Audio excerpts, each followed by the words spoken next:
Welcome back to another episode of 40 Facts About the 40K Universe. I am your host, Gershwan, and today we're going to be talking about the orcs as we get into the Deffkoptas. If you're new to the channel, subscribe. We post Warhammer 40K lore videos every single day. If you have any suggestions for topics or questions, please let me know what they are in the comment section below. And if you enjoy our content, thank our patrons on Patreon. It is because of them that we can do this. Link in the description if you guys want to support us. But with that said, let's get into 40 facts on the Deffkoptas. To the Imperium of Man, there is only one thing scarier than a rampaging greenskin, and that's a flying rampaging greenskin. On countless battlefields throughout the galaxy, the air fills with smoke and fire as insane orcs take to the skies on terrifying contraptions known as Deffkoptas. To put it simply, a Deffkopta is a one-man, low-orbit aircraft capable of spitting death as it hovers over the enemy. Since xenologists of the Imperium began studying the orcs, they have come across the greenskin mechs that desperately attempt to master the art of flight. For the most part, these flying machines explode in a spectacularly disastrous fashion, and if the mech was smart enough to get some other lunatic to test out his creation, the greenskin mechanic will give it another go.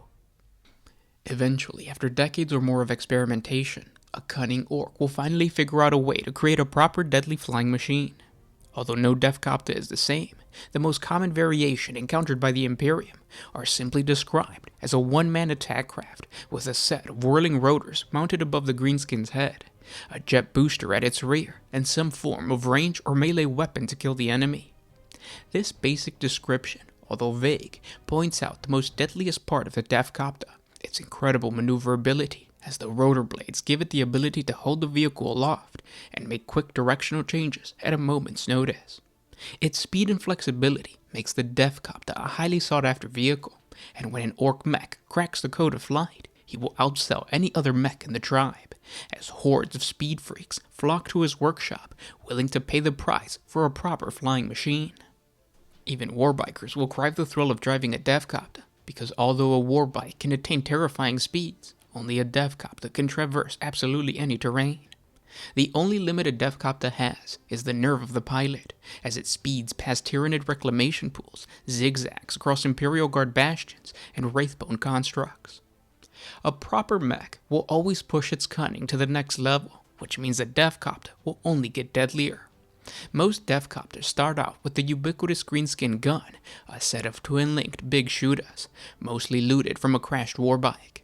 But as the mech's understanding of stabilization grows, he will attempt to add stronger weapons, such as a twin-link rocket launcher or a heavy recoil custom Mega Blaster. Those greenskins with the teeth to get deadlier armaments will be given a high-yield explosive known as a Big Bomb. These can be dropped on the enemy as the Deffkopta hovers past.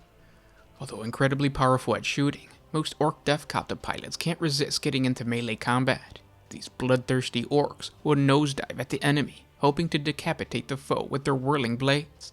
Other pilots install ripper saws or kill saws to engage other flying vehicles. The usefulness of these Deffkoptas has caught the eye of many orc war bosses and big mechs. Although not as tough as a typical orc flyer, the compact nature of the Deffkopta design makes them perfect for reconnaissance work. Squadrons of these vehicles fly out ahead of the rest of the orc warband, locating victims or targets for the rest of the main orc horde. Once an enemy force has been discovered, the Deffkopta pilots, with a supreme exercise of will turn their koptas around in the face of the enemy and head back to the greenskins line to inform the warboss or Big Mech. It's a common sight to see groups of Deffkoptas flying into battle. These death-defying thrill-seekers find a kinship similar to how mobs of Evil Sun bikers love to spearhead orc assaults.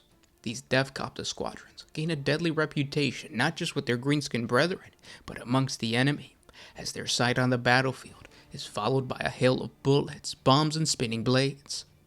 One of the most legendary Deffkopta squadrons encountered by the Imperium is known as the Demon Hornets of Morocc, a nickname earned due to their yellow and black color pattern similar to the ancient Terran insect. The Demon Hornets carve a path of destruction on every battlefield their speed boss Morocc chooses to attack. The buzzing of their motorized blades send entire squads of guardsmen into a terrified retreat as the Deffkopters eviscerate the stupid humies as they run away. These orc pilots are recognized as the wealthiest greenskins of Morocc. They once were bad moons, and their plentiful stockpile of teeth pay for the deadliest upgrades imaginable. The squadron is trusted not just as an elite reconnaissance unit, but also as a powerful heavy support, blasting apart the enemy's armored regiments while slamming into the front line with a blood-curdling howl louder than the Deffkoptas' roaring engines. Bless the mind too small for doubt. Today we're going to be doing something a little bit different. I'm going to be combining the 40 Facts lore videos that teach you guys about the 40K universe, and I'm going to be combining that with the 40K hobby videos that I've been creating. The reason for that is I want to show you guys how I took the lore of the Deffkoptas and created my own squadron, the Demon Hornets of Morocc. This is a unit that I'm going to be using in an upcoming narrative crusade that the Sound Alchemist, me, and a couple other friends are going to be participating in. Now, I've been playing Deffkoptas since 5th edition. I've always loved the unit. However, for this new crusade, I wanted to create a new unit because the old unit is basically old and worn out. To top it off, they're poorly converted and painted. Most of them are broken and missing helicopter blades. So what I did is I purchased some used Deffkoptas from eBay. My mission is to build a new squadron of 4 Deffkoptas, and these are going to be my Demon Hornets. The eBay Kopters are also missing blades. However, they are magnetized, so whoever owned them intended to magnetize the helicopter blades. This is actually a really good idea, and something I should have done to the original models. By magnetizing the blades, I can detach them when I'm transporting the Koptas, and hopefully this prevents them from breaking apart once again. The first step is to create the helicopter blades. I'm going to detach the broken pieces of my old models and use these bits for the new Demon Hornet squadron.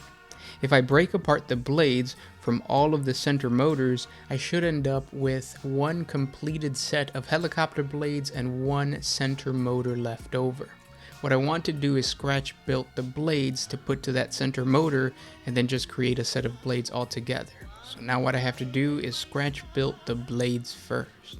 I want them to be the same size as the GW blades, so I will measure them out and then cut them out from an old gift card or a credit card, debit card, whatever type of card you have laying around. This plastic of the card is perfect in terms of durability, and once I paint it, it won't bend. Now the card plastic is too thin, so I'm going to have to super glue 2 equal pieces together, and then in order to make the blade look cleaner, I'm going to wrap it up in thin cardstock. You could also use a cereal box to get the same effect. It looks a little something like this.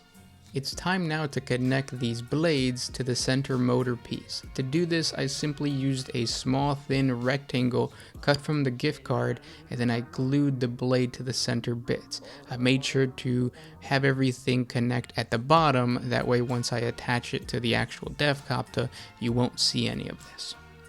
Now it's time to add the spiky bits to the custom blades. We will use the old gift card for these bits and add rivets that I bought at the dollar store to finish off the blades. And it's time to super glue the corresponding magnet to the center motor. Make sure to pay attention to the magnet's polarization. Luckily for me, the person who owned these guys magnetized the Deffkoptas using the same side. So that means that I'm going to be able to interchange all of the blades once this is all done. Once the custom blades are done, it's really just time to paint. The paint job is really simple. I'm going to prime the entire models black, hit them with a heavy dry brush of metallic silver, and then pick out the copper bits along with the yellow bits. I also made sure to go over any of the black bits that the dry brush highlighted with the metallic. Once the details of the Deffkoptas are painted, as well as the orc in the middle, unfortunately, the actual head of the orc was really hard to paint, and it was already glued on when I bought it from eBay. So if you guys are scratch building this or building this from the very beginning, make sure to paint the head of the orc separately, because once you attach it, it's going to be almost impossible to paint it once it's on there. But once all of that is done, I'm going to hit the model with my washes. I'm going to use sepia for the yellow bits, and then I'm going to use Nolan oil for the rest of the model. And for all of my orc models, I like to give them a rusty look, and to do this, all I do is I dab a sponge in brown and then dab that onto the actual yellow bits. This creates this cool rust effect. And voila, the demon hornets of Morocc are complete. They're ready to terrorize the battlefield.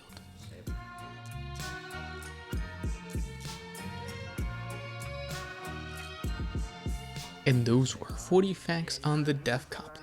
I hope you guys enjoyed this video, or at least the combination of lore and hobby videos. I'm going to be doing this for every single one of my units in my orc list, as well as creating battle reports. We've already filmed one, and it's all going to follow the crusade that the Sound Alchemist and I and a couple other friends are playing. So expect that very soon. Now, if you guys enjoy these types of videos and you guys want to see more, hit the like button. Let YouTube know that you guys like this type of content. Let us know by hitting the like button and commenting down below if you guys have helpful tips for list building, for conversion, for painting, anything like that, or even lore. If you guys have cool tips for creating lore, I know I've asked you guys before. Let me know in the comment section below. It really does help out, and I hope you guys are enjoying the content. I think our patrons on Patreon, it is because of them that we can do these different videos, I guess you could say. But yeah, thanks so much for listening, guys, and I'll talk to you tomorrow. This is Gershwin with One Mind Syndicate, signing out.